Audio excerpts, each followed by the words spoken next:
Vamos a partir. Esta semana empezamos a estudiar ya los contenidos de la unidad 3 o del módulo 3 de la asignatura.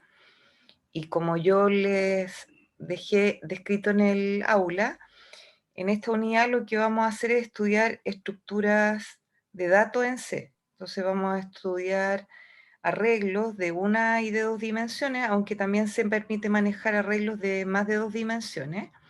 Y vamos a ver arreglos estáticos y arreglos dinámicos.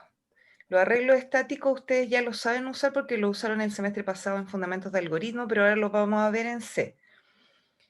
Y los arreglos dinámicos son un contenido nuevo porque nunca han gestionado, ¿no es cierto?, dinámicamente memoria. Entonces vamos a aprender cómo se hace en C la gestión dinámica de la memoria. Y para terminar este módulo vamos a ver ordenamiento y búsqueda. Nosotros el semestre pasado en fundamentos de algoritmo ya estudiamos búsqueda, vimos la búsqueda lineal. Entonces ahora lo que vamos a hacer es ver la búsqueda binaria. Y el semestre pasado también vieron ustedes algunos métodos de ordenamiento. Vieron ordenamiento por selección, ordenamiento por inserción, el ordenamiento por el método de la burbuja. Y ahora en este semestre lo que vamos a hacer es ver el quicksort, que es un ordenamiento rápido. Y vamos a ver en particular la búsqueda binaria y el quicksort porque C tiene unas funciones que ya están listas para usarlas, que permiten hacer búsquedas binarias en conjuntos de datos ordenados y ordenamiento rápido en un conjunto de datos no ordenados. Entonces partimos hoy día la unidad revisando esta diapositiva. Yo les voy a ir mostrando además ejemplos en Rectester.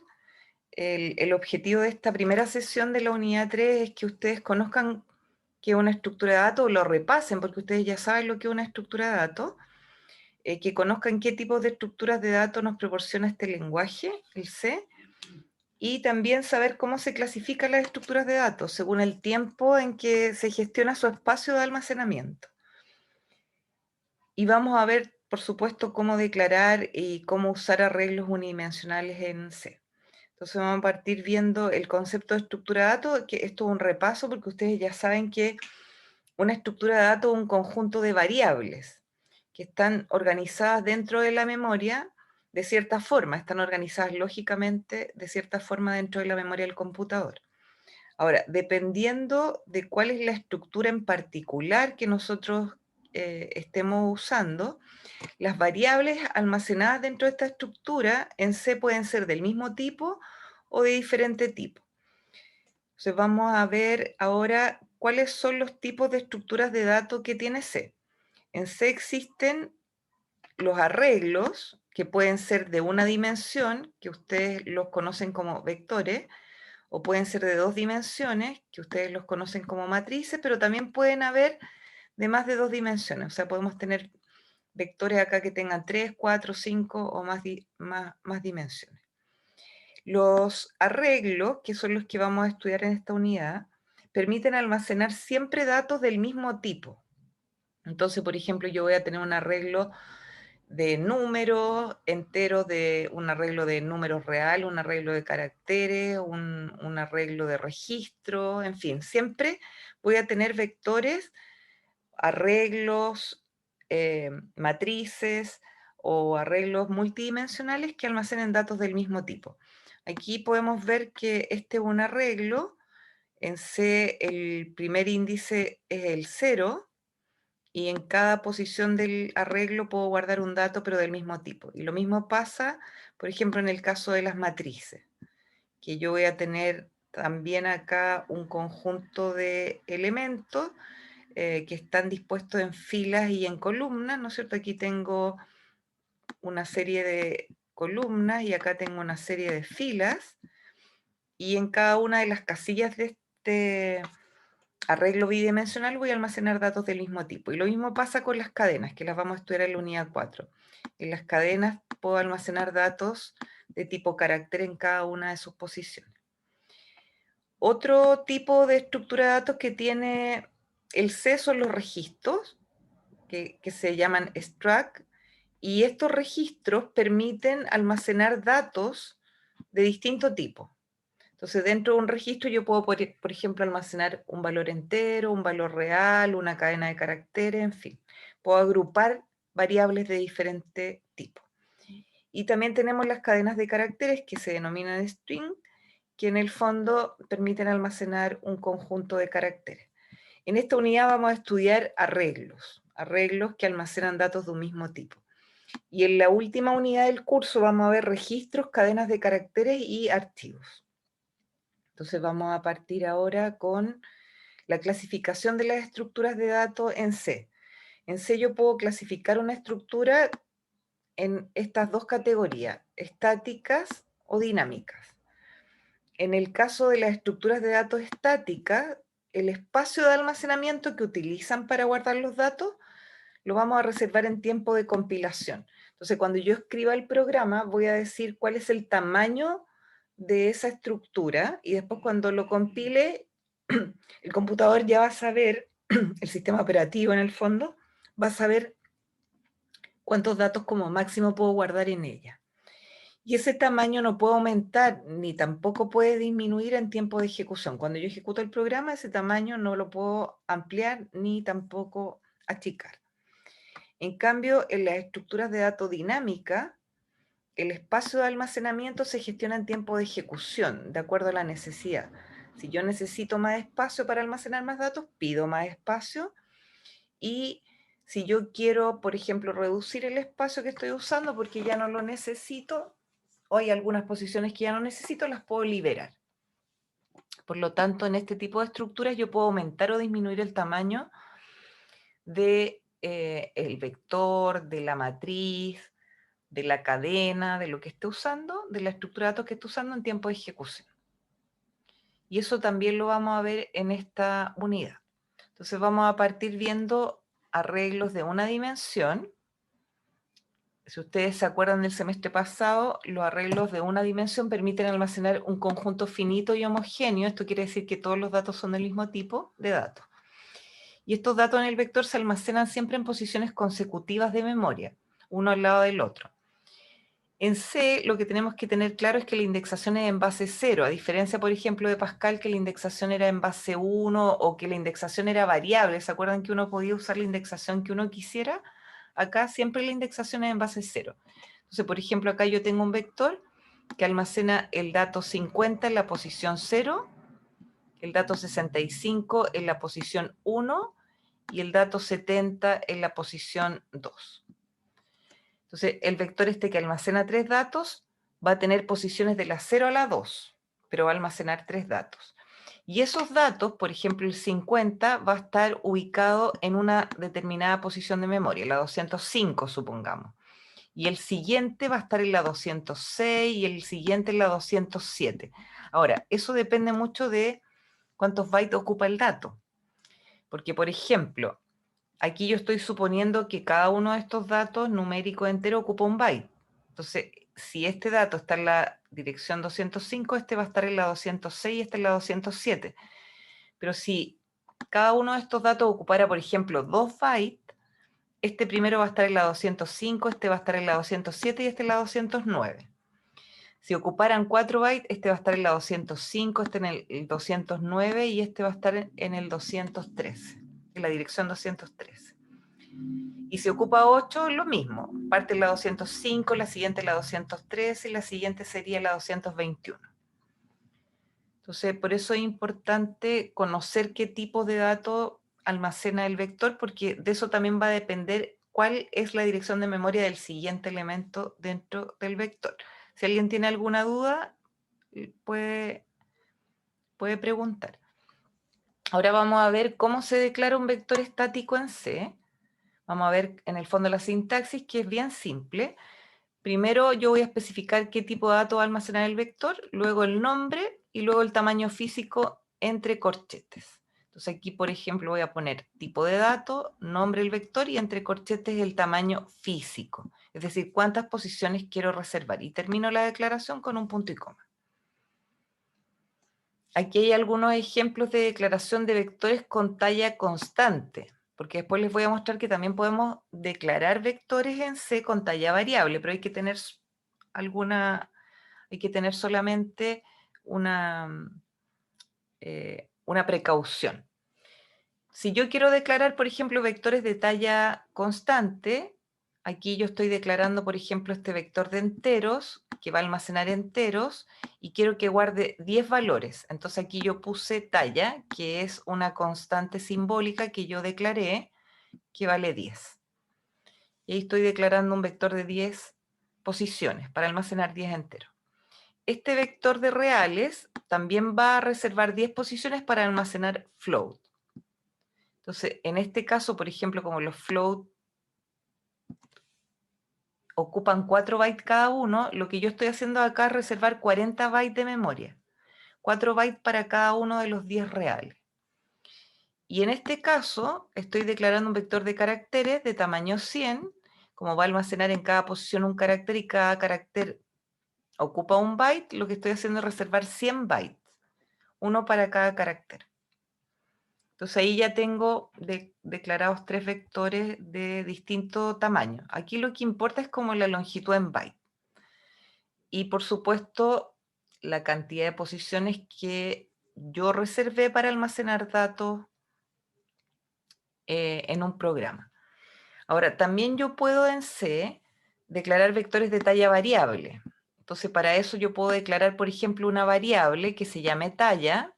Puedo leer el valor de esa variable y luego declarar el vector de ese tamaño.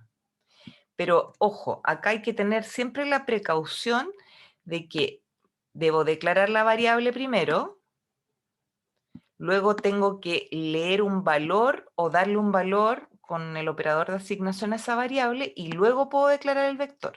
Si ustedes tratan de declarar el vector antes de que esa variable tome un valor, el compilador les va a reclamar, porque no va a saber cuánto vale talla y no va a poder reservar memoria para ese vector.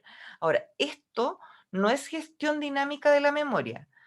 En el fondo lo que estoy haciendo es que el vector se dimensione durante la ejecución del programa, pero no puedo modificar luego ese tamaño, no puedo hacerlo crecer o disminuir de tamaño con tanta facilidad como lo hago con los vectores dinámicos, y tampoco voy a liberar posiciones de memoria como lo puedo hacer con los vectores dinámicos, pero esta es una alternativa para que no usemos más casillas de las que vamos a necesitar. Entonces, es una buena alternativa la que nos permite este lenguaje de poder declarar una variable, leer un valor en ella y después dimensionar nuestro vector de ese tamaño. Existe, por supuesto, en C, igual que en cualquier otro lenguaje de programación, el concepto de longitud física y lógica. Acuérdense que cuando yo declaro un vector, lo que yo hago es especificar su longitud física. O sea, cuál es la cantidad máxima de posiciones que yo voy a reservar.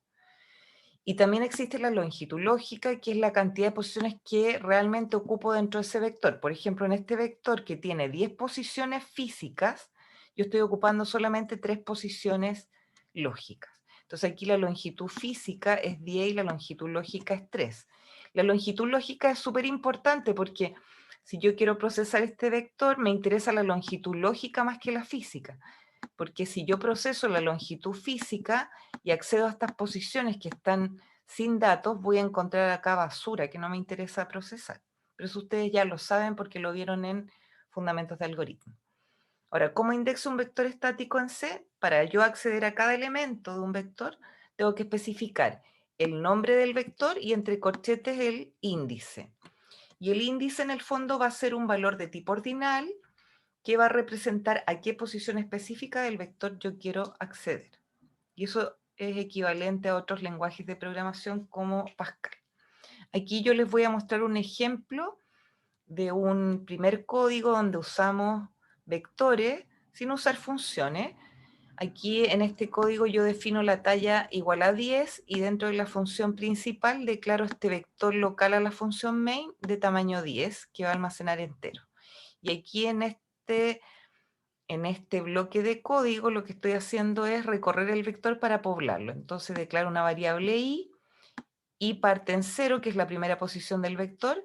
Mientras i sea menor que 10, aumento i en cada iteración y a vector entero sub i le asigno i más 1. Entonces aquí lo que voy a hacer es almacenar en el vector 10 valores desde el 1 al 10.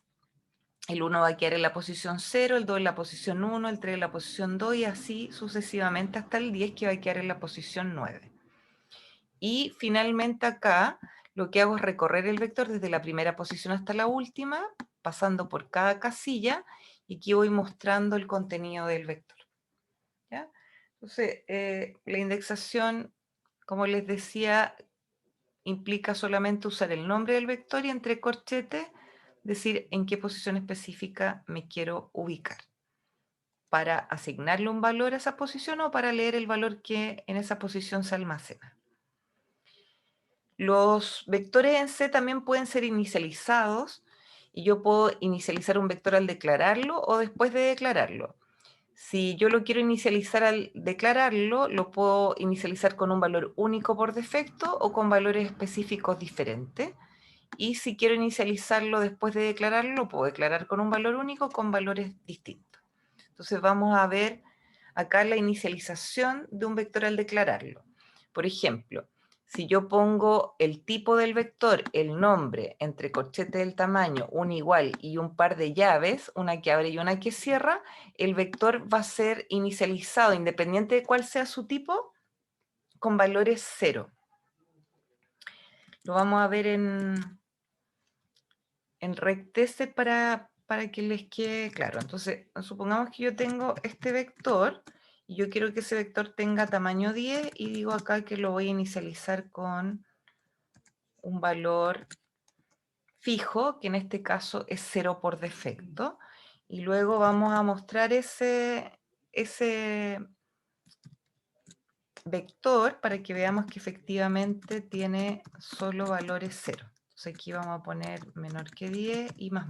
Acá se pone menor que 10 porque las posiciones van de la 0 a la 9. Si tiene 10 posiciones el vector, la primera es la 0, la última es la 9. Y aquí vamos a imprimir el valor del vector en cada una de sus casillas o posiciones. Entonces, vamos a ver que ese vector tiene ahora solamente valores iguales a 0. Acá yo puedo poner un espacio para separar cada una de las casillas y ahí se fijan que hay puro 0. Si yo no lo inicializo con 0, el vector podría guardar eventualmente basura. Entonces, por eso es bueno que en algunos problemas que tengamos que resolver tengamos la posibilidad de inicializar el vector, por ejemplo, con valores 0. Si el vector fuera de tipo float, por ejemplo, de tipo real, también lo va a inicializar con 0. Acá vamos a cambiar el porcentaje D por porcentaje F, y ahí vemos que también se inicializa con 0. Y si fuera, por ejemplo, de tipo char, si fuera un vector de caracteres, vamos a ver acá que al imprimir los caracteres no vemos nada porque lo que está haciendo es imprimir el carácter que está en la posición 0, que es un carácter nulo. Por eso no veo nada. ¿Ya? En el fondo ese vector almacena en cada casilla el carácter nulo, que no representa ningún carácter, el que ocupa la posición 0. ¿Ya? Esa es una forma de inicializar un vector, ¿no es cierto?, con un valor fijo, que sería, en este caso, el valor 0. También yo puedo inicializar un vector con valores específicos diferentes, y para eso voy a poner el tipo, el nombre del vector, entre corchetes su tamaño, el signo igual, abro llave y acá especifico la lista de valores. El primero, el segundo, hasta el enésimo. Y cierro llave y termino con un punto y coma. Entonces, por ejemplo, si yo quiero este vector inicializarlos con los números 1, 2, 3, 4, 5, 6, 7, 8, 9 y 10, al ejecutar este código me va a mostrar que el vector fue inicializado con esos mismos valores. Si yo puedo eventualmente, si necesito, inicializar un vector de esta forma. Por ejemplo, aquí tengo un vector de tamaño 5, lo estoy inicializando con esos 5 primeros valores. Si yo, por ejemplo, no le indico los 10 valores que tiene, solamente especifico que quiero inicializar 5 casillas, con la primera con un 1, la segunda con un 2, la tercera con un 3, la cuarta con un 4 y la quinta con un 5, el resto van a quedar con ceros. Si se fijan ahí, quedan con 0. ¿Ya? Entonces también puedo inicializar un vector parcialmente, o sea, puedo darle, por ejemplo, valores a algunas casillas y a otras no.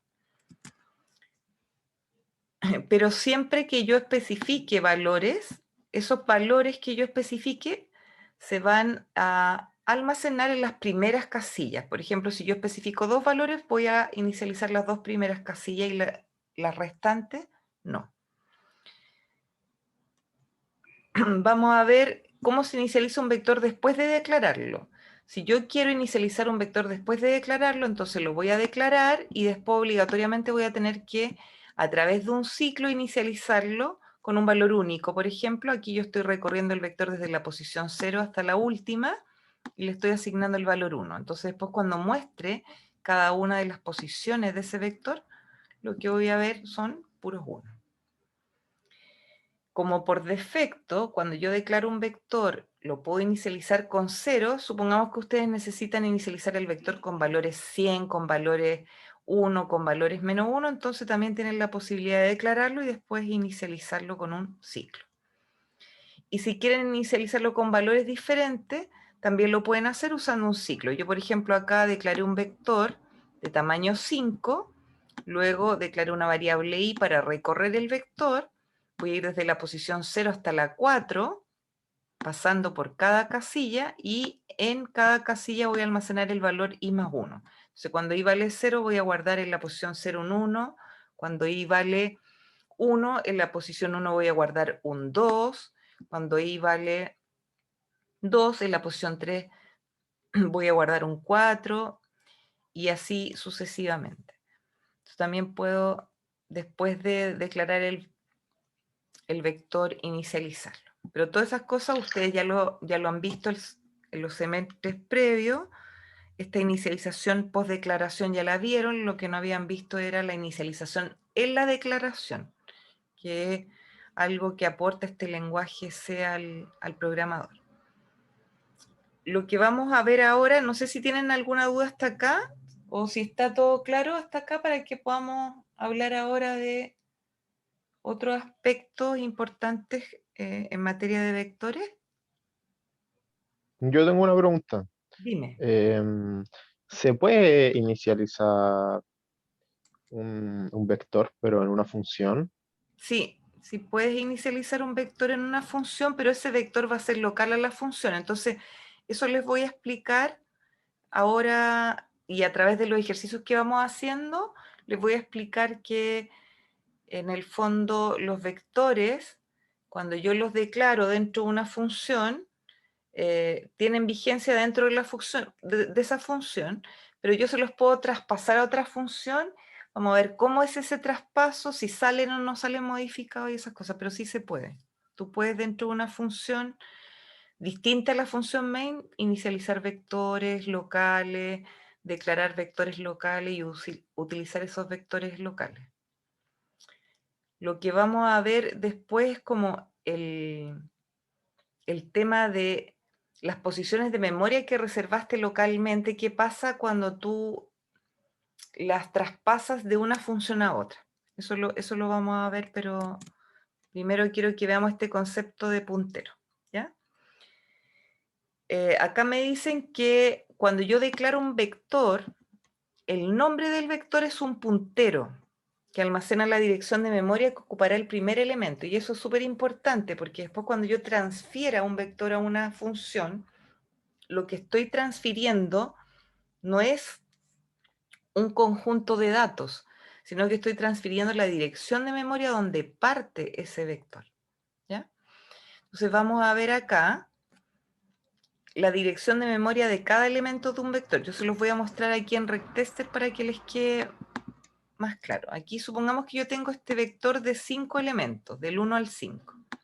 Entonces lo que yo voy a hacer acá es recorrer el vector y mostrar cada uno de los datos que guarda, ¿cierto? Los datos que guarda son 1, 2, 3, 4, 5. ¿Okay? Pero ahora lo que quiero ver es la dirección de memoria de cada dato. Entonces aquí vamos a usar porcentaje %P. Ese especificador de formato indica que yo quiero imprimir un puntero o la dirección de memoria de un dato. Entonces aquí quiero imprimir la dirección de memoria de vector sub i. Entonces aquí para que me imprima la dirección de esa variable voy a poner el ampersand, que es el operador que permite extraer la dirección de memoria de esta casilla y décima del vector. Entonces vamos a ejecutar esto y vamos a ver que esa es la dirección del primer elemento, esa es la dirección del segundo, esa es la dirección del tercero, del cuarto y del quinto. Ahora, esta dirección del primer elemento, fíjense que está a una distancia de 4 bytes con la dirección del segundo elemento, y la del segundo está a una distancia de 4 bytes con el tercero, y el tercero está a una distancia de 4 bytes con el cuarto, y el cuarto está a una distancia de 4 bytes con el quinto. ¿Por qué 4 bytes? Porque en el fondo este vector es de tipo int. Si yo hubiese declarado este vector como de tipo long, fíjense que aquí va de la C0 a la C4, de la C4 a la C8, aquí va de la dirección 870 a la 878, no leo lo anterior porque lo anterior es equivalente. Y acá de la 878 va a la 880, pero aquí fíjense que voy de la 870 a la 878, de la 878 va a la 880, de la 880 va a la 888 y de la 888 va a la 890. Aquí como hay una variación, pero en general debería ocupar cada uno de los datos 8 bytes. Debería ocupar 8 bytes. Aquí, por ejemplo, voy a poner long. Vamos a poner long y vamos a ver las direcciones. 30, 38, 40, 48, 50. Se fijan, ahí va mostrándome las direcciones, pero no necesariamente, como en el caso de los enteros, de 4 en 4 bytes. Porque va a depender mucho del tipo de datos que almacene ese vector y si fue inicializado o no. Por ejemplo, aquí yo no lo voy a inicializar. Y aquí me dice 50, 58, 60, 68, 70. Y me va mostrando las direcciones que ocupa cada una de las posiciones. Ahora, lo que les decía era que el nombre del vector, si yo acá imprimo el nombre del vector como un puntero, voy a poner acá porcentaje P, voy a hacer un salto de línea, y acá vamos a poner vector, supongamos que este vector es de enteros. Entonces, lo que vamos a ver acá en el nombre es la dirección del primer elemento. Fíjense que si yo imprimo vector, esa es la dirección donde parte el vector, que es la misma del primer elemento. Y el siguiente elemento está 4 bytes más allá, y el siguiente 4 bytes más allá, y así sucesivamente. Entonces, el nombre del vector es un puntero, que guarda la dirección de memoria donde se almacena el primer elemento de ese vector. Entonces, eso es importante. Aquí yo, por ejemplo, declaré este vector de talla 5 que tiene 5 valores iniciales, y acá estoy imprimiendo la dirección del primer elemento, que sería esa, que está ubicada en esa dirección 7FFD6, 1E23E40, 40. Y después acá en el ciclo estoy mostrando la dirección de cada uno de los elementos. El primero está en la posición 40, el siguiente en la 44, el siguiente en la 48, el siguiente en la 4C y el siguiente en la 50. Y con eso podemos ver cómo los sistemas operativos, cuando trabajan con un lenguaje, almacenan estas estructuras de datos secuenciales efectivamente en posiciones de memoria consecutivas. Vamos a ver ahora aritmética de puntero. Profe, En el caso de eso vector, de que pasaba, de cuando pasaba de, por ejemplo, de 40 a 48 y 48 a 50, ¿eso es porque está en hexadecimal? es porque está en hexadecimal, claro. Es porque está en hexadecimal, pero en realidad la distancia era 4 u 8, pero porque está en hexadecimal, tú veías que en el fondo no, a lo mejor no era de 4 en 4 para ti, pero es porque está en hexadecimal. Porque mira, si yo muestro, las voy a mostrar en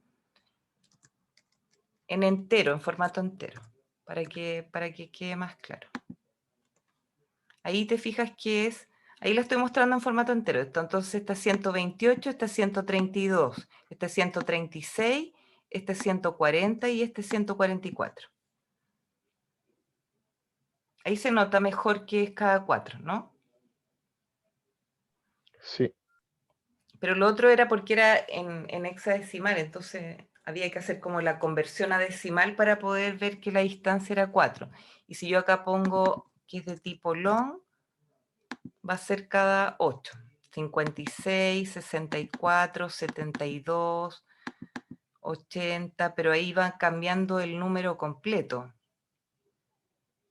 Y aquí 88. Entonces ahí va cambiando el número completo, va avanzando hasta la siguiente posición del vector. Y eso es útil porque en el fondo yo puedo indexar un vector utilizando los corchetes, pero yo también podría utilizar aritmética de punteros para acceder a cada posición del vector. Entonces, les voy a mostrar primero un programa donde yo voy a leer datos en un vector. Voy a declarar un vector, por ejemplo, de enteros, el vector A, que va a almacenar como máximo 10 enteros. Supongamos que yo quiero que el usuario me ingrese el largo lógico del vector. En el fondo, cuántas posiciones quiero ocupar. Entonces voy a leer acá cuántas posiciones de ese vector hay que ocupar. Supongamos que me ingresan ese largo y yo lo almaceno en esta variable. Y luego voy a recorrer el vector para poblarlo con datos. Entonces voy a ir desde la posición 0, mientras i sea menor que el largo lógico, que es la cantidad de datos que me quieren ingresar, y más voy a ir guardando datos en este vector. Voy a leer un valor de tipo entero y lo voy a almacenar en la dirección de memoria de vector A sub i. Aquí acuérdense que hay que usar el ampersand porque si bien el vector es un puntero, cada casilla es una variable. Cada casilla de ese vector es una variable y por lo tanto tengo que indicar cuál es la dirección de esa variable en particular. Y a continuación lo que voy a hacer es, voy aquí a declarar la variable y antes que se me olvide, después lo que voy a hacer es recorrer con un ciclo el vector desde la posición 0 hasta la última posición ocupada y vamos a ir imprimiendo cada uno de los elementos almacenados en cada casilla del vector. Ahí, acá yo voy a poner que quiero ingresar, por ejemplo, 5 datos. Ese vector tiene capacidad para 10 y los datos son 1, 2, 3, 4 y 5, supongamos.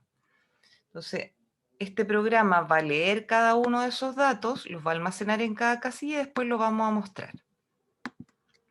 ¿Okay? Esa es una forma de trabajar con el vector, utilizando índices, que es la forma como clásica, la que ustedes utilizaron en Pascal y me imagino que todos entienden porque no es nada nuevo. Pero también yo puedo en C, además de indexar vectores, puedo usar aritmética de punteros.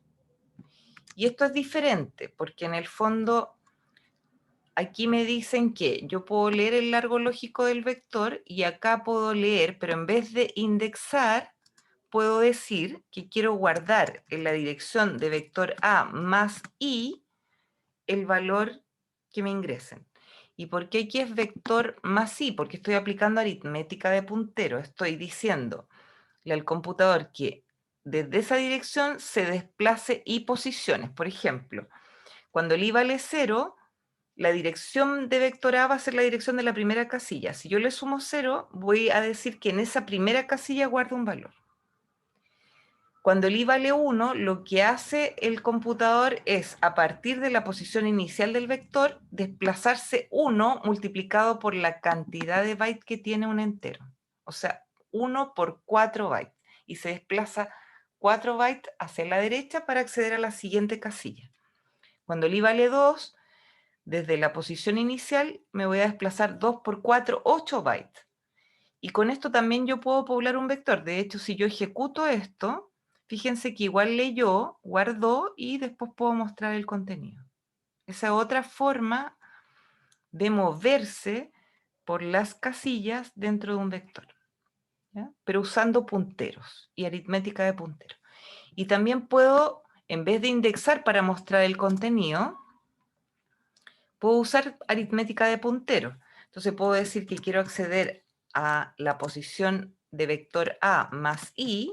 Esto se llama offset o desplazamiento. Y dentro de esa dirección quiero desreferenciar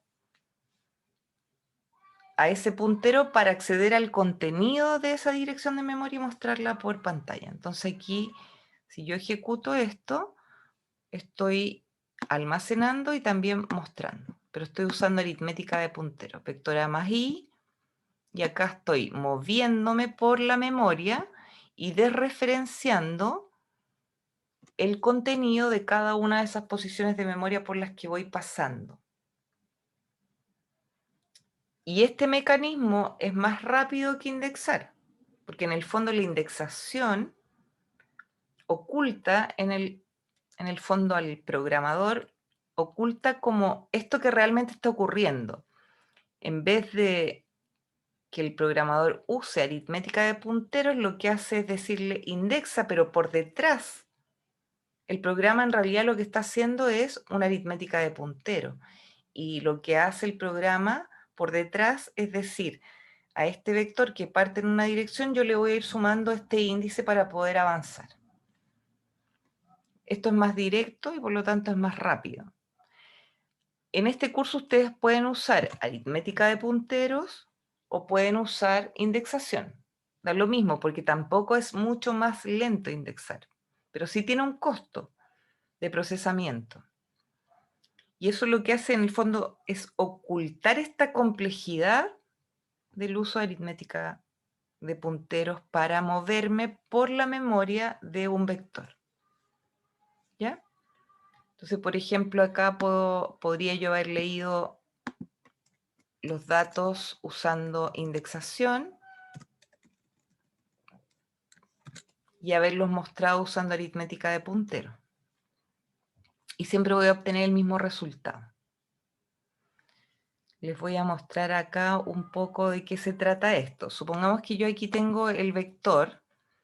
Entonces, cuando yo reservo posiciones para ese vector, supongamos que en este caso eran 5 posiciones. Voy a borrar estas dos columnas. Eran 5 posiciones. Esto va a ocupar una posición de memoria. Supongamos que esta es la posición 1000.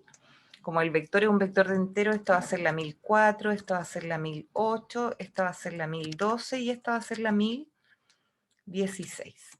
Esas son las direcciones de memoria. Estas son las posiciones y esta es cada una de las casillas que va a almacenar los datos del vector o dentro del vector.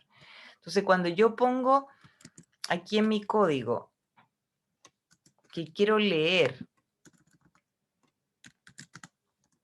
en esa dirección un dato, quiero leer ahí en vector A más I, lo que estoy diciendo es que quiero leer en la posición 1000 más 0, cuando I vale 0, un dato. Entonces lo que ingresa el usuario lo va a escribir en la posición 1000 más 0, o sea, la posición 1000. Si me ingresan un 2, ahí va a quedar. Cuando el I vale 1, lo que estoy diciendo es que a partir de la posición 1000, quiero sumarle 1 por la cantidad de bytes que ocupa cada uno de los datos en ese vector. 1 por 4 sería 4. Entonces sería 1000 más 4, 1004. En la posición 1004 quiero guardar el dato que me ingrese. Cuando el I vale 2, esto va a ser 1000 más 2 por 4, 1000 más 8. O sea, en la posición 1008 voy a guardar el dato que me ingrese. Y así sucesivamente. Y en este caso lo que estoy haciendo es pararme al principio y desplazarme con un offset. Entonces aquí yo tengo posición 1000 más 0, voy a estar parado acá, en esta casilla. Para acceder al contenido de esta dirección tengo que usar el asterisco para desreferenciar y tener acceso a ese valor 12, que es el que finalmente voy a imprimir. Y eso es lo mismo que habíamos visto cuando vimos funciones y estudiamos puntero. En el fondo vimos el operador de referencia y el operador de referencia. Y ahora lo podemos usar, por ejemplo, en vectores que son una secuencia de elementos almacenados en posiciones de memoria consecutiva. ¿Se entiende? ¿Hasta acá? ¿O alguien tiene alguna pregunta? Es una forma diferente en el fondo de acceder a cada una de las casillas del vector. Ya, entonces, vamos a ver ahora, considerando que un vector al ser declarado es un puntero que almacena la dirección de memoria donde se va a almacenar su primer elemento, el primer elemento que va a guardar, vamos a ver la relación entre funciones y vectores.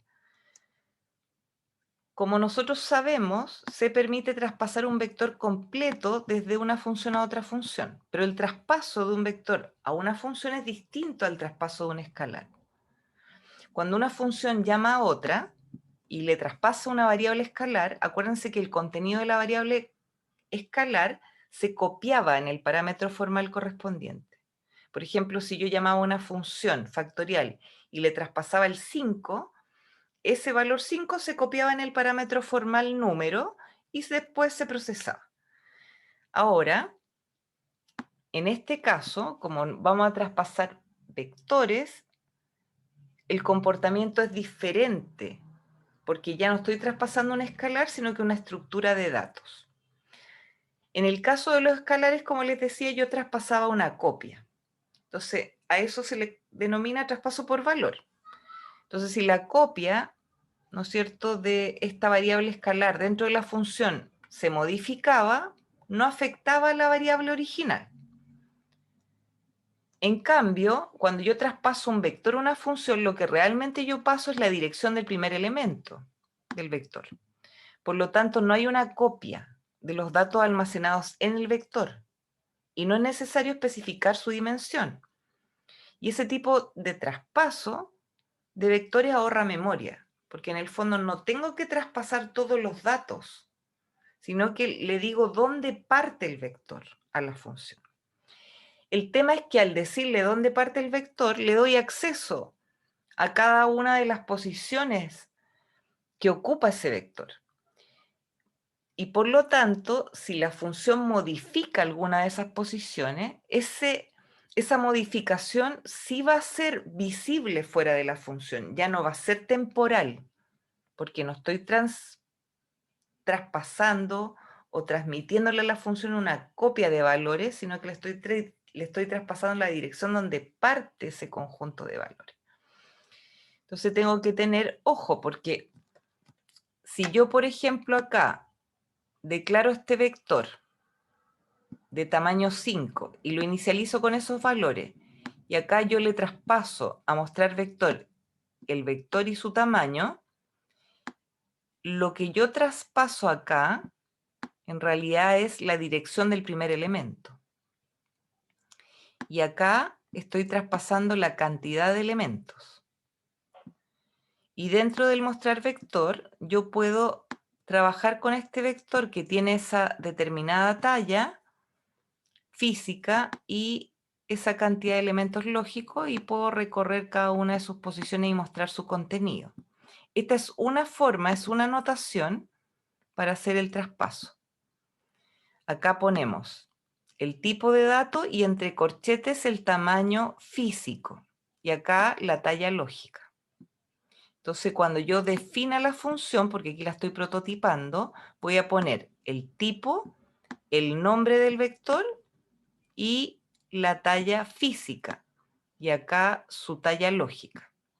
Esta es una forma de escribir en el fondo los parámetros formales de una función que recibe un vector. Esa es una forma, especificando la talla. Otra forma es que yo ponga int, un par de corchetes vacíos, que representa la talla física, no es necesario especificarla, y acá un int que representa la talla lógica. Y dentro de la definición de la función voy a poner int b corchetes, int n, pero el compilador va a saber que ese vector A tiene una cierta talla física que la va a conocer B. En el fondo, si A tiene una talla 5, B va a tener la misma talla 5 porque B en el fondo también es el vector A, no es una copia del vector A.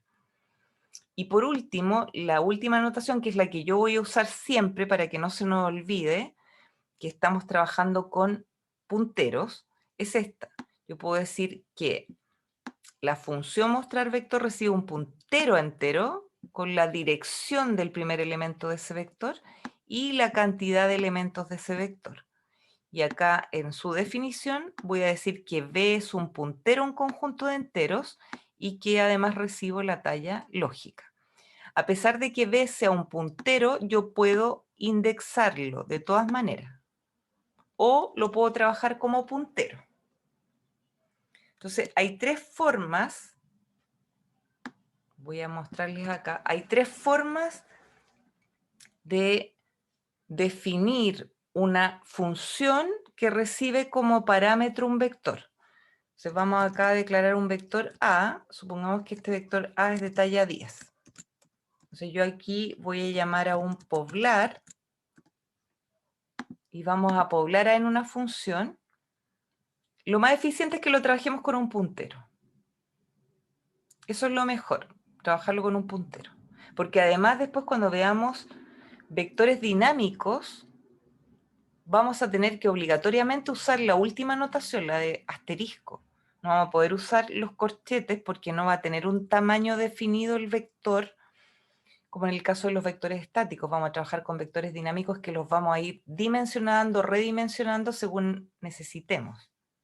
Entonces, vamos a ver las tres formas, pero nos vamos a quedar con la última. Les voy a mostrar porque de pronto si encuentran código en internet o si revisan otros programas pueden encontrarse con estas otras notaciones. Entonces aquí yo quiero poblar el vector A. Supongamos que yo le voy a preguntar al usuario cuál es la cantidad de datos que va a almacenar en ese vector. Entonces vamos a leer el tamaño n. Y aquí vamos a llamar a poblar A, n y después vamos a mostrar A, n. Entonces vamos a prototipar ambas funciones. Esta función poblar va a ser de tipo void, porque lo que queremos es recorrer el vector para guardar datos en él. Entonces vamos a poner poblar. Una forma es in corchete 10, in. Ahí estoy especificando que voy a recibir un vector de enteros de tamaño 10 y la talla lógica. Y en el caso del mostrar también va a ser void, mostrar, y de nuevo voy a recibir un vector de talla 10 y su talla lógica. Esa es la talla física, ¿no es cierto? Y esa es la talla lógica. Y ahora vamos a programar estas funciones. Entonces voy a poblar, borramos el punto y coma acá también. Vamos a poblar y vamos a mostrar. De ahora en adelante vamos a programar siempre usando funciones, porque de eso trataba la unidad o módulo 2, y la idea es que continuemos programando modularmente. Entonces aquí yo tengo que darle un nombre al vector. Le puedo llamar A, B, como yo quiera. Le puedo dar el mismo nombre que tiene afuera o le puedo dar otro nombre. Si yo le doy otro nombre, en realidad me estoy refiriendo al mismo vector A, porque el traspaso es por referencia. Y acá le vamos a dar un nombre a la talla. Supongamos que acá le llamamos M. Acá lo mismo, le doy un nombre al vector y le doy un nombre a la talla lógica. Y aquí vamos a poblar, entonces vamos a declarar una variable i, vamos a recorrer desde la posición 0 mientras i sea menor que m, y más, y aquí vamos a poblar el vector. Para poblar el vector yo puedo usar indexación. Si uso indexación, acuérdense de poner el ampersand para que en la dirección de memoria de esa variable escalar que es parte del vector se almacene el valor que nos ingresen por teclado. O también puedo usar acá aritmética de punteros poniendo b más i. Y para mostrar lo mismo, voy a usar un índice, voy a usar este mismo ciclo y vamos a imprimir cada uno de los elementos dentro del vector, porcentaje de espacio, b sub i. Aquí lo puedo indexar. Lo voy a poder indexar. Entonces, aquí, por ejemplo, si yo ingreso 5, que es la cantidad de elementos que va a tener el vector, y los elementos son 10, 20, 30, 40 y 50, y ejecuto, vamos a ver que poblo el vector y lo muestra. Esa es una forma. La otra es no especificar la cantidad de posiciones. Poner int, corchetes, int, corchetes, int. Y acá lo mismo, sacamos ese valor. Lo sacamos acá también. Y ahora ejecutamos. Y vamos a obtener el mismo resultado. Y la otra forma es acá trabajar con esta notación. Aquí recibo un puntero entero. Y esta es la que vamos a usar. Entonces recibo un puntero entero, por lo tanto aquí yo tengo que poner asterisco B y acá asterisco B. Pero a pesar de que esto sea un puntero, yo lo puedo indexar. Igual lo puedo indexar. Se fijan que igual funciona. O lo puedo trabajar como un puntero, como B más I, y aquí como asterisco B más I. Y también va a funcionar. Entonces, existen esas tres formas. Pero nos vamos a quedar con esta, porque esta en el fondo es la más explícita, la que indica que efectivamente lo que estoy recibiendo es un puntero a un conjunto de datos, un puntero a un conjunto de enteros. Ya no es un puntero a un entero, sino que es un conjunto, y lo que recibo es la dirección del primer elemento en ese conjunto. Esa es la que vamos a usar habitualmente. Y acá, si ustedes prefieren, pueden indexar o pueden usar desplazamientos con puntero.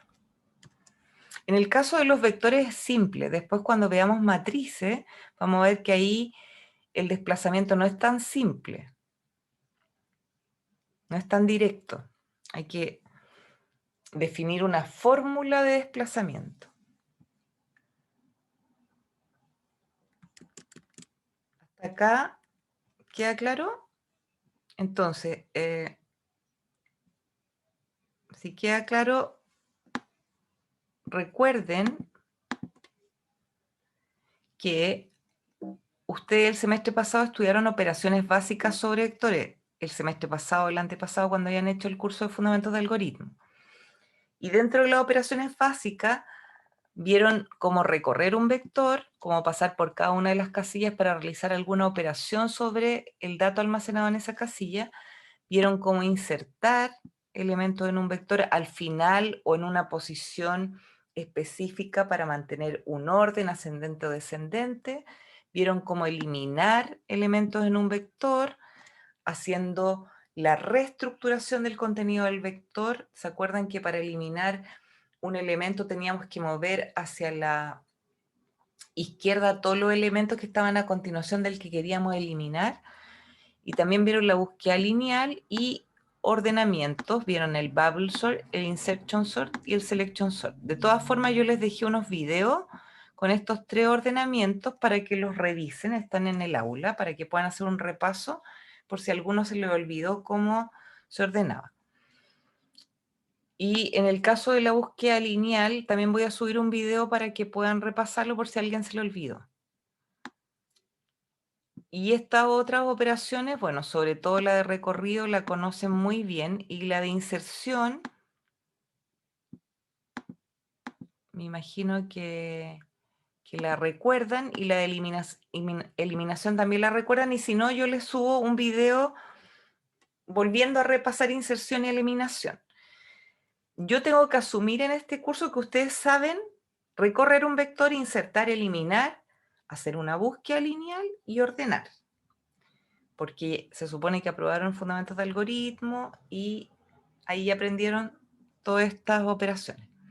Entonces lo que vamos a hacer ahora es ponernos a resolver problemas para poner en práctica y para, en el fondo, recordar todas estas operaciones. Entonces vamos a salir de acá del de este apunte y vamos a ir al servidor Lambda. Y acá tenemos en el módulo 3, Lambda ha andado medio lento, yo le escribí al administrador para que lo revise, porque yo creo que tiene que eliminar algunos archivos que se van generando, como copias, respaldos temporales. Entonces hay que eliminarlos para que esto ya funcione un poco más rápido. Entonces aquí tenemos el cuestionario formativo 1 del módulo 3. Y acá hay algunos ejercicios que vamos a empezar a resolver. Entonces aquí hay un primer ejercicio. Este primer ejercicio la verdad es que uno podría hacerlo sin vectores. La idea es que lo resolvamos con vectores para que practiquemos las operaciones sobre vectores. Entonces se llaman los saltos de Mario y dice así: Mario se encuentra ante el castillo final, puede verlo desde lo alto del muro en el que se encuentra y en breve podrá entrar en la cámara de copa, enfrentarse y vencer al monstruo final y salvar a la princesa. Sin embargo, tiene ante sí una serie de muros que tiene que sobrepasar. Para eso saltará desde el primero de ellos, donde se encuentra, al siguiente y desde él al siguiente y así sucesivamente hasta llegar al último. La pregunta que nos hacemos... Ay, lo tengo oculto. Perdón. Lo voy a habilitar ahora.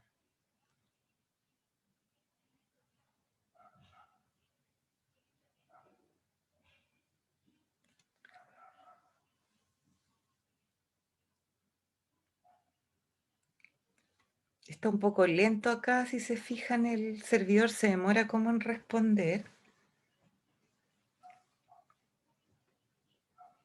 Así que voy a tener que armarme de paciencia para activarlo.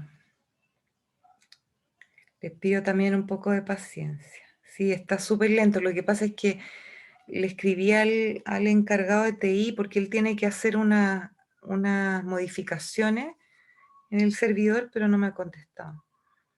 Así que vamos a poner mostrar. Ahí ahora sí deberían poder verlo.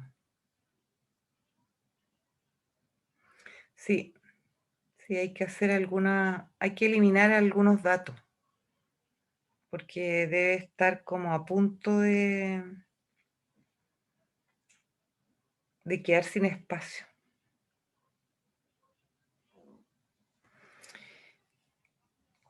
Ya, entonces ahora sí podemos entrar al último intento y seguimos leyendo el enunciado del ejercicio.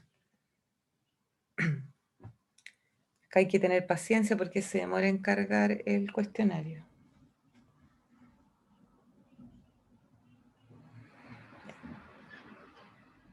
Entonces estábamos leyendo acá y dice, la pregunta que nos hacemos es, ¿cuántos de esos saltos será hacia arriba y cuántos hacia abajo? Mario realiza un salto hacia arriba cuando tiene que alcanzar un muro que está por encima de él, y hacia abajo cuando tiene que alcanzar un muro que está por debajo. En el fondo, imaginen que Mario está parado en un muro y a continuación hay una serie de muros y tiene que saltar. Y puede ser que tenga que bajar o que tenga que subir, o que en el fondo pase de un muro a otro que tiene la misma altura y no tiene que subir ni bajar. Entonces dice, Mario realiza un salto hacia arriba cuando tiene que alcanzar un muro que está por encima y hacia abajo cuando tiene que alcanzar un muro que está por debajo. Si el muro está a la misma altura, no se cuenta ni como que sube ni como que baja, solo como que avanza. Escribe un programa modular en C que resuelva este problema. Calcular cuántos saltos son hacia arriba y cuántos hacia abajo. Dice, el primer valor de la entrada es un número que indica la cantidad de casos de prueba a evaluar. Considera que la cantidad de casos de prueba puede ser mayor o igual a 0. Entonces aquí, por ejemplo, si me ingresan un 3, quiere decir que son 3 casos de prueba. Si me ingresan un 2, 2 casos de prueba. Si me ingresan un 0, no hay casos de prueba.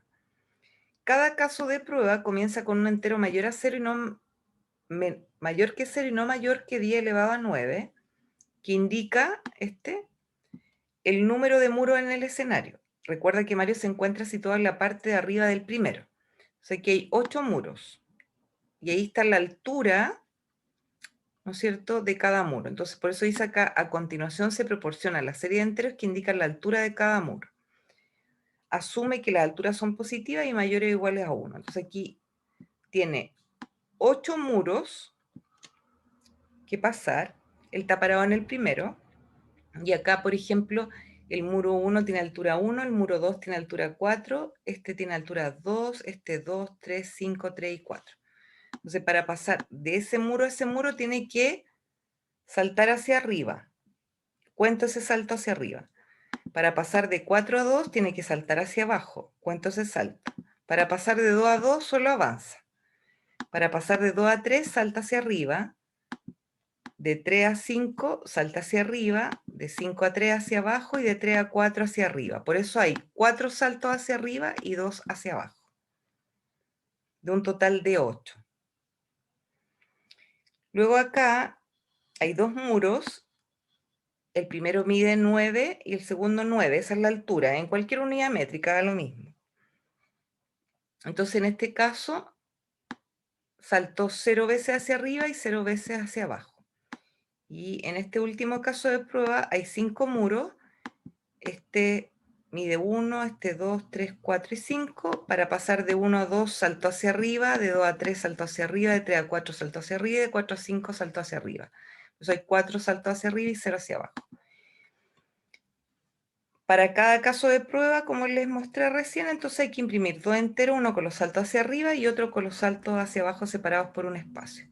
Y al terminar de procesar los casos de prueba, hay que imprimir la cadena Super Mario.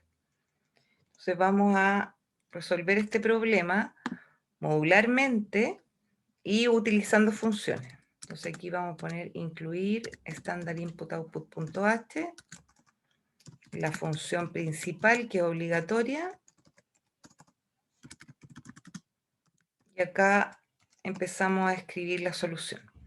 La idea es que la solución sea modular y que usemos vectores para guardar cada uno de los casos de prueba, que son el conjunto de alturas de los muros que debe recorrer Mario. Entonces, vamos a partir, ¿no es cierto?, acá definiendo una variable que represente el total de casos de prueba. La cantidad de casos de prueba puede ser mayor o igual a 0. Entonces vamos a usar acá una variable unsigned long de 8 bytes para guardar el total de casos de prueba.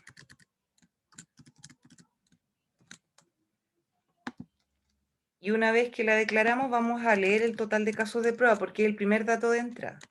Entonces aquí tenemos que poner LU, porque estoy usando un unsigned long, y acá ampersand total casos de prueba. Vamos a leer el total de casos de prueba.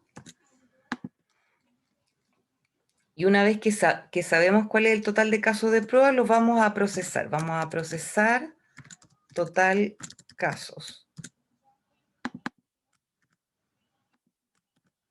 Aquí le ponemos procesar casos de prueba como ustedes quieran, no procesar solamente. Entonces, dentro de esta función procesar vamos a ir leyendo cada uno de los casos de prueba. Ahí yo estoy modularizando, leí el total de casos de prueba y lo proceso. Vamos a poner acá una función void procesar y vamos a recibir un unsigned long que es el total de casos de prueba. Y ahora vamos a resolver esta segunda tarea, procesar los casos de prueba. Aquí vamos a recibir un n que es el total de casos de prueba. Entonces vamos a procesar cada caso de prueba con un ciclo. Vamos a poner acá int, aquí deberíamos poner unsigned long.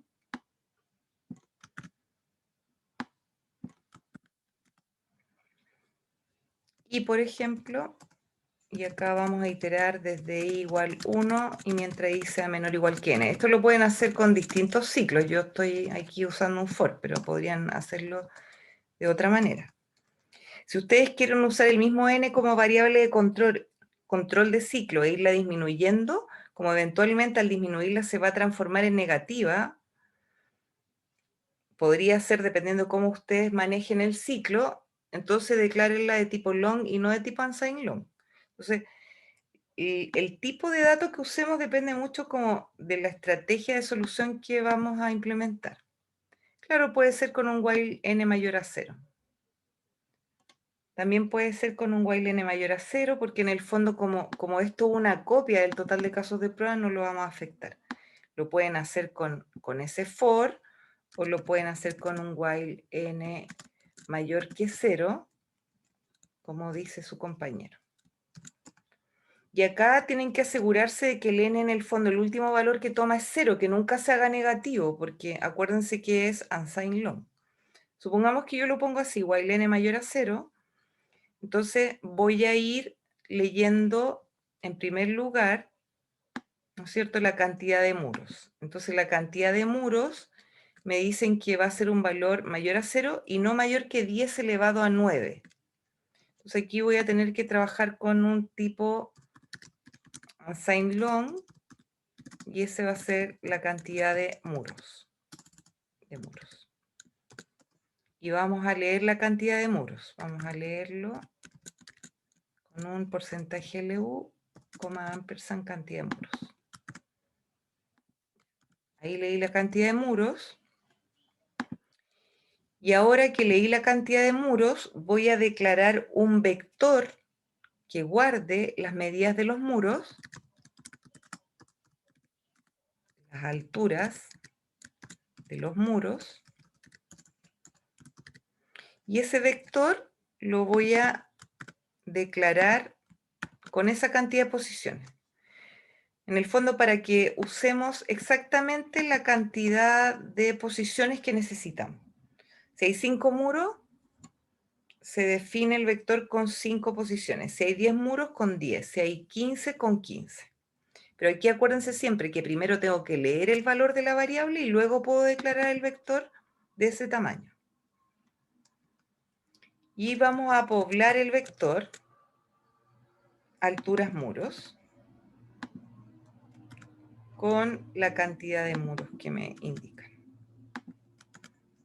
Vamos a ir a poblar ese vector y una vez que lo poblemos lo vamos a procesar y vamos a contar cuántos suben, cuántos bajan. Entonces aquí podemos poner en otra función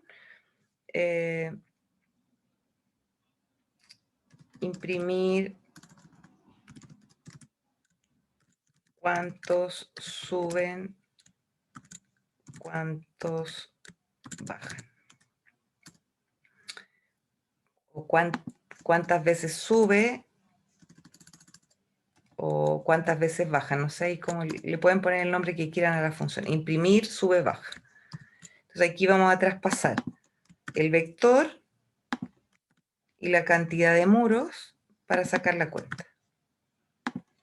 Uno puede en el fondo modularizar esto como uno se le ocurra.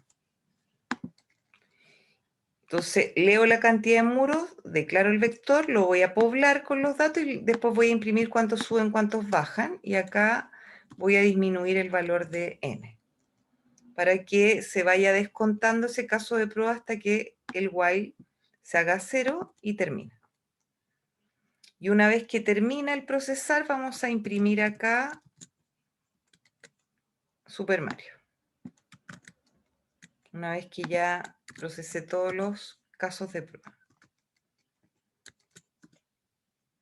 Esa es una forma de estructurarlo. Ustedes pueden hacer otra. ¿Se entiende esta? Entonces, supongamos que yo aquí ahora quiero poblar el vector, entonces me concentro solamente en poblar el vector. La idea es que siempre las funciones sean lo más genéricas posible. Entonces aquí tenemos un vector de tipo unsigned long que guarda datos de ese tipo. Entonces aquí vamos a poner unsigned long asterisco. Ah, gracias. Esa es la mala costumbre porque estoy programando mucho en Python y Sprint. ¿Sí? Lo hago como automático. Gracias por acordarme. Entonces, acá recibo un puntero unsigned long, que es el vector, y recibo la cantidad de muros, que también es de tipo unsigned long. Y ahora me concentro en en esta subrutina o en este subprograma. Solamente me concentro en poblar el vector, que al vector le puedo llamar A y la cantidad de muros N. Y aquí ponemos el código para poblar. El código para poblar siempre va a ser igual. Aquí fíjense que uno casi como de manera automática pone int, pero como el I va a tomar valores entre 0 y n-1, tiene que ser del mismo tipo que el n. Entonces aquí vamos a poner unsigned long y acá vamos a poner for i desde 0, mientras i sea menor que n, i más. Y vamos a leer un unsigned long y lo vamos a almacenar en la dirección de a sub i. O sea, en la dirección de esa casilla del vector. Y ahí ya está listo el poblar. Ahí voy a ir leyendo, ¿no es cierto?, cada uno de las alturas de los muros y los voy a ir guardando en A. Pero A, todo lo que le ocurra a A le va a ocurrir al vector altura muro, porque el traspaso es por referencia, así que entra y sale modificado. Y luego vamos a imprimir sube baja, que lo que va a hacer es sacar la cuenta de cuántas veces Mario saltó hacia arriba, cuántas veces saltó hacia abajo y lo va a mostrar. Y aquí vamos a recibir el vector y la cantidad de muros. Entonces vamos a recibir un puntero unsigned long y un unsigned long. Esto representa el vector con los datos y esto representa a la cantidad total de muros. Y ahora me concentro solamente en hacer esta parte, que es calcular cuántas veces subió y cuántas veces bajó. Entonces aquí le vamos a llamar al vector A y a la longitud N. Igual cuando uno fue poblando podría haber hecho ese cálculo, pero alguien podría ocurrírsele hacerlo por separado. Sí, es necesario poner el ampersand porque aquí te está refiriendo a un escalar. Porque A es un puntero a la dirección de memoria del primer elemento del vector, pero A sub i es una casilla dentro del vector y en esa casilla tú guardas un entero. O sea, ahí sí tienes que poner ampersand. Si tú quieres trabajar con aritmética de puntero, ahí no es necesario. ¿Ya? Ahí no tienes que poner ampersand. En cambio, si quieres trabajar con indexación, ahí sí tienes que poner el ampersand para la lectura.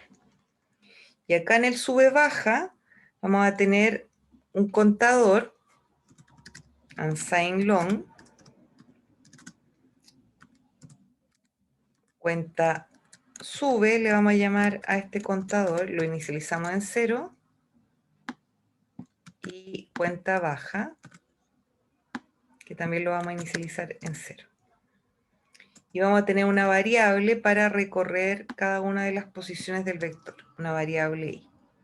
Entonces vamos a empezar a comparar, ¿no es cierto?, el primer muro con el siguiente, el segundo con el siguiente, el tercero con el siguiente, hasta el penúltimo con el siguiente. Entonces, este ciclo va a ir desde la posición 0, y acá mientras i sea menor que n-1. N, acuérdense que es la longitud lógica del vector. ¿Por qué i menor que n-1? Porque voy a comparar el penúltimo con el último. Y el último no tiene un sucesor. Entonces aquí lo que voy a hacer es preguntar si a sub i, en el fondo, es menor estricto que a sub i más 1. Eso quiere decir que él subió. Entonces cuenta sube, lo aumento. Si no, pregunto si a sub i es mayor que a sub i más 1, eso quiere decir que él bajó.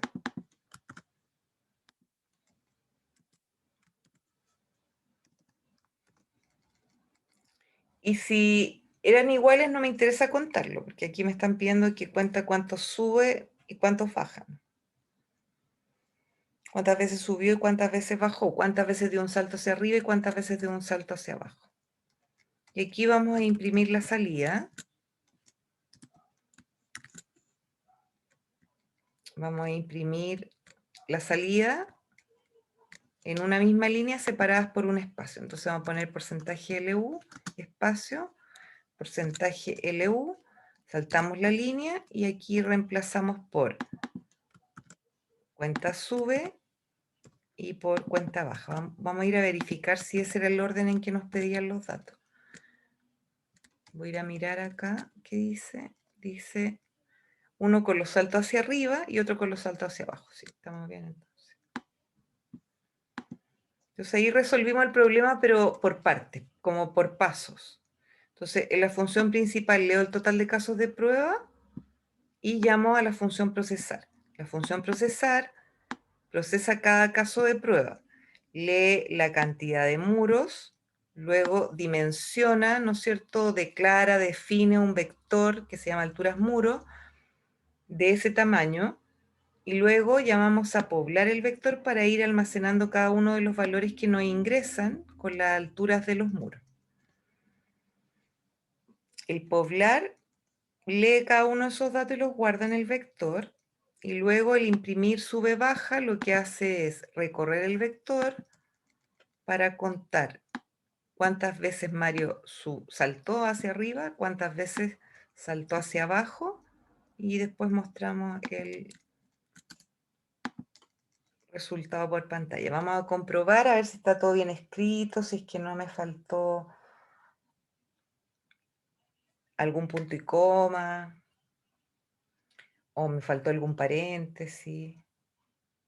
Igual se va a demorar en comprobar.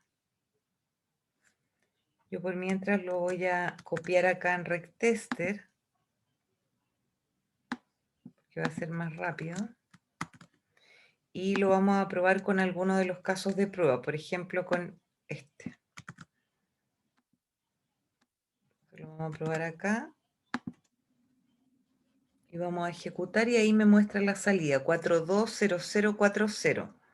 Y podemos ver que es 420040 y luego imprime Super Mario. Voy a probarlo con el otro caso de prueba. Por ejemplo, si me ingresan un 0, hay 0 casos de prueba, solamente debería imprimir Super Mario. Bueno, y ahí ya terminó de procesarlo. Y podemos ver qué pasábamos en los casos de prueba, que el programa estaba correctamente escrito, que no tenía errores de compilación y que además realizaba las tareas que nos pedía. Entonces con esto repasamos un poco cómo declarar un vector, cómo poblarlo y cómo recorrerlo, en este caso, para ir contando cuántas veces Mario saltaba hacia arriba y cuántas saltaba hacia abajo.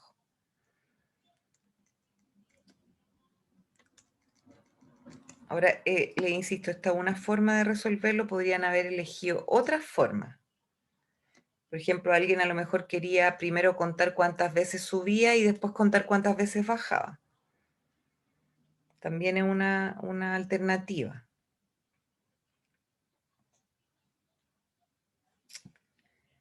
No sé si tienen alguna duda. Vamos a llegar hasta acá. Yo les voy a dejar el cuestionario abierto para que ustedes puedan seguir practicando y los siguientes ejercicios los vamos a revisar la próxima clase. Hay 4 ejercicios más que ustedes pueden resolver y en esos ejercicios les piden, por ejemplo, ordenar datos dentro de un vector para que puedan ir repasando estas operaciones que yo les comentaba que las habían visto el semestre pasado en algoritmo. Acuérdense que en el navegador hay unos videos con un repaso de los tipos de ordenamiento y también están, sí, les voy a avisar, y también están todos los PPT, las PPT, perdón, con los contenidos del módulo 3. Aquí si ustedes entran al módulo 3 está la bienvenida y acá están todos los recursos, vectores estáticos, matrices, arreglos dinámicos, el repaso de métodos y ordenamiento. Aquí, por ejemplo, hay un repaso Y dentro de este repaso ustedes van a poder encontrar estos videos donde les explican el método y además se los ejemplifican a través de un...